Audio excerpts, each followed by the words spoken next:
And we're gonna need 6 of them, okay? One's first layer, and then I'm gonna do 3 big ones right here.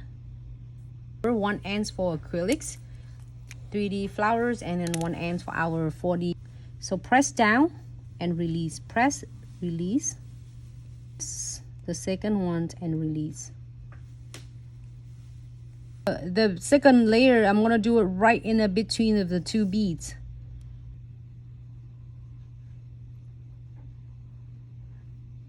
Using a 4D gels, and it's special designs it perfect size. You think? Looks good? It's like a big sunflowers. And do it for our middle of the flowers. Do spread it out, spread it out. You don't have to make it really perfect, this one. I'm gonna do the leaf. You can manipulating the way you want it with the 3D dual brush. Okay, here for 60 seconds.